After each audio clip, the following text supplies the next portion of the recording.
How are you, ladies and gentlemen, boys and girls, student and listeners? John Neal Jr., your professor.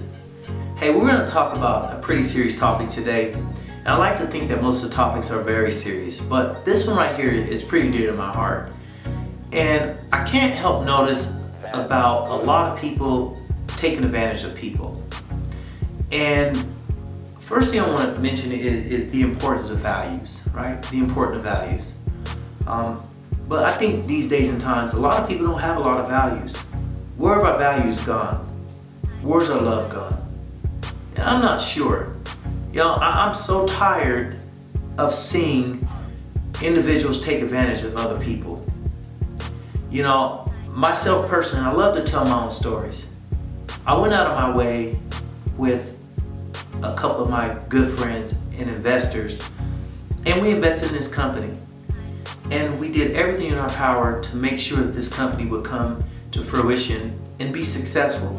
We put money into it, we put our time into it, we put positive energy into it, and we try to show people kindness to help them enhance their lives and their perspectives.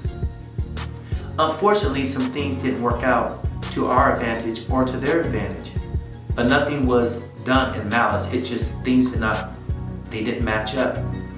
And what didn't match up was one's actions with values. You see, here's where it's at as it relates to values. I believe it's important to respect people. I believe it's important to honor people. I believe it's very important to be honest. And I truly believe that it's important to be transparent. See, within the organization, we didn't have any of those things going on towards the tail end of it. So we took it upon ourselves as the executive team, to let this company dissolve. Did it hurt? Absolutely. Did I feel bad? Absolutely. But I also knew that the values and the morals that I have from within, it didn't match. And as a college professor and as a business owner and of several businesses, at least part owner, well, actually now a couple of businesses, right? And we plan to have more businesses, right? More business ventures. There's gonna be some that work and some that don't. But here's the thing, ladies and gentlemen, boys and girls, and my student and listeners, what I want you to know. This thing is not about money. This thing is about life. This thing is about integrity. This thing is about love. And if you can't do things with love and integrity, don't get involved. If your intention is not to help the individuals that are helping you, tell them, say, I don't have your best interest. And if your ideal of being honest is to be dishonest, you will be found out. And I'm not trying to be disrespectful, but that's just the way it is. See, I know for a fact that you can't hide who you are. What's done in the dark comes out in the light.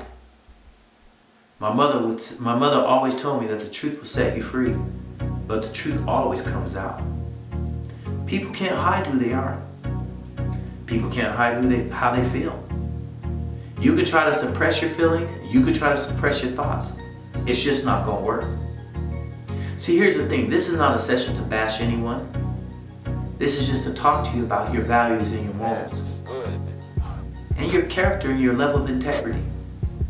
You see, I think it's very important to respect the man next to you, no matter what his background is, no matter what his walk of life is.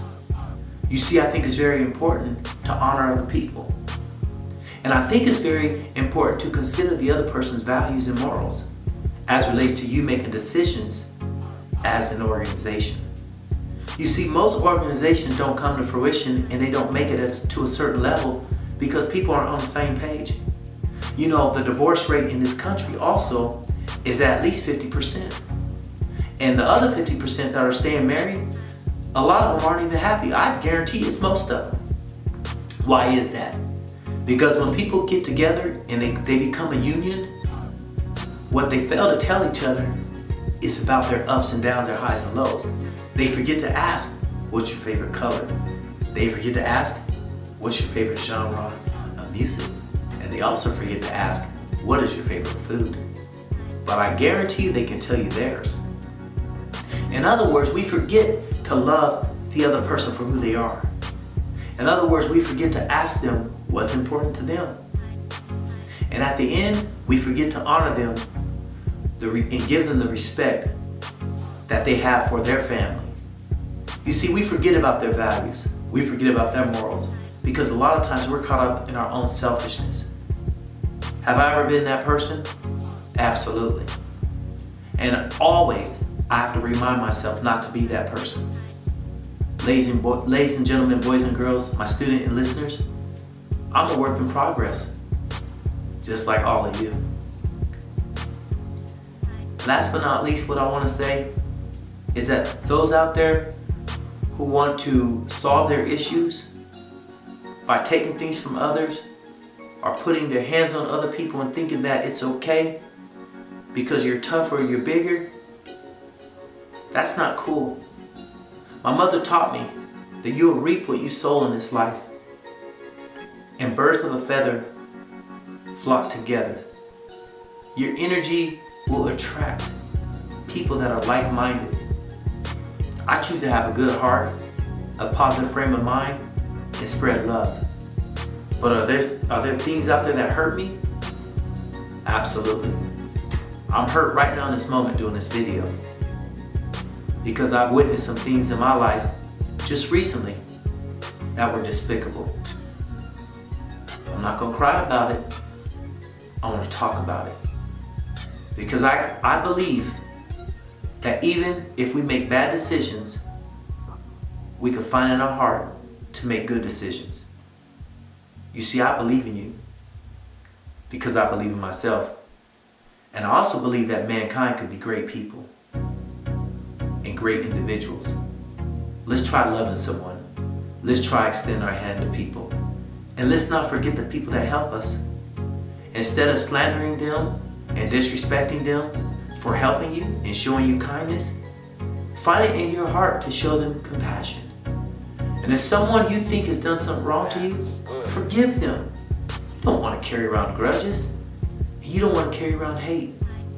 You see, forgiveness is really not for the other person. Forgiveness is for you. Because once you forgive someone and you truly do, it takes that weight off. Anybody out there that has ever hurt me, I forgive you. I can feel the weight being released off my shoulders right now as I speak. And anyone that I hurt out there, please forgive me. I ask you for my forgiveness. And that felt good. And you see, whether a person forgives you or not, ladies and gentlemen, boys and girls, my student and listeners, it's okay. Because as long as you express with a true attitude and that true respect and that realness from within, nobody can judge you after that because you tried. And just don't let history repeat itself. I believe in you. Ladies and gentlemen, boys and girls, my student and listeners, this is John Neal Jr., your professor. Thank you for tuning into this lesson. And please honor your values, improve your values, and please look at your morals when you make a decision and think about your parents or your grandparents or someone you truly respect. And let that be your navigator as it relates to your life and finding your inner peace. I believe in you. Thank you for tuning in to this lesson. Please come back. Please like, please subscribe to our channel, and please share this with all your friends and family members, especially to the ones that you think that are struggling. And even if they're not, please share this with them because they might need it at some point in time. Thank you. This is John Neal Jr., your professor.